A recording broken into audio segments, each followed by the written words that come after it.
اور ہم نے اس قرآن کو سچائی کے ساتھ نازل کیا ہے اور وہ سچائی کے ساتھ نازل ہوا۔ اور اے محمد صلی اللہ علیہ وآلہ وسلم، ہم نے تم کو صرف خوشخبری دینے والا اور ڈر سنانے والا بنا کر بھیجا ہے، اور ہم نے قرآن کو تھوڑا تھوڑا کر کے نازل کیا ہے تاکہ تم لوگوں کو ٹھہر ٹھہر کر پڑھ کر سناؤ، اور ہم نے اس کو آہستہ آہستہ اتارا ہے۔ کہہ دو کہ تم اس پر ایمان لاؤ یا نہ لاؤ، یہ فی نفس ہی حق ہے۔ جن لوگوں کو اس سے پہلے علم کتاب دیا گیا ہے، جب وہ ان کو پڑھ کر سنایا جاتا ہے تو وہ ٹھوڑیوں کے بل سجدے میں گر پڑتے ہیں اور کہتے ہیں کہ ہمارا پروردگار پاک ہے، بے شک ہمارے پروردگار کا وعدہ پورا ہو کر رہا، اور وہ ٹھوڑیوں کے بل گر پڑتے ہیں اور روتے جاتے ہیں، اور اس سے ان کو اور زیادہ عاجزی پیدا ہوتی ہے۔ کہہ دو کہ تم معبود برحق کو اللہ کے نام سے پکارو یا رحمان کے نام سے، جس نام سے پکارو اس کے سب نام اچھے ہیں،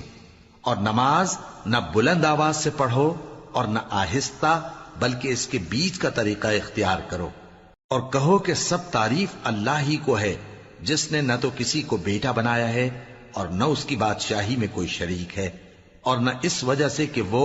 عاجز و ناتواں ہے کوئی اس کا مددگار ہے، اور اس کو بڑا جان کر اے محمد صلی اللہ علیہ وآلہ وسلم، بے شک تم پیغمبروں میں سے ہو، سیدھے رستے پر ہو۔ یہ قرآن غالب و مہربان کا نازل کیا ہوا ہے تاکہ تم ان لوگوں کو جن کے باپ دادا کو خبردار نہیں کیا گیا تھا خبردار کر دو کہ وہ غفلت میں پڑے ہوئے ہیں۔ ان میں سے اکثر پر اللہ کی بات پوری ہو چکی ہے، سو وہ ایمان نہیں لائیں گے۔ ہم نے ان کی گردنوں میں طوق ڈال رکھے ہیں اور وہ ٹھوڑیوں تک پھنسے ہوئے ہیں، تو ان کی گردنیں اکڑی ہوئی ہیں، اور ہم نے ان کے آگے بھی دیوار بنا دی اور ان کے پیچھے بھی، پھر ان پر پردہ ڈال دیا تو یہ دیکھ نہیں سکتے، اور تم ان کو خبردار کرو یا نہ کرو ان کے لیے برابر ہے، یہ ایمان نہیں لائیں گے۔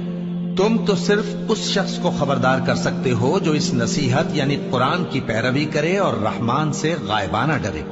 سو اس کو مغفرت اور بڑے ثواب کی بشارت سنا دو۔ بس میں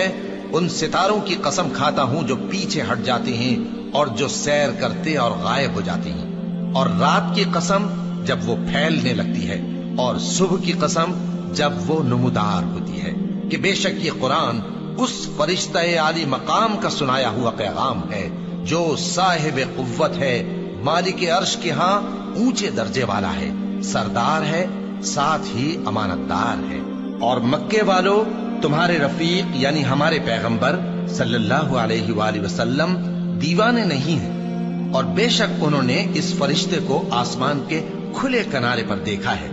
اور وہ غیب کی باتوں کے ظاہر کرنے میں بخیل نہیں، اور یہ کسی شیطان مردود کا کلام نہیں ہے۔ پھر تم لوگ کدھر جا رہے ہو؟ یہ قرآن تو تمام جہانوں کے لیے نصیحت ہے، یعنی اس کے لیے جو تم میں سے سیدھی راہ چلنا چاہے، اور تم لوگ کچھ بھی نہیں چاہ سکتے مگر وہی جو اللہ رب العالمین چاہے۔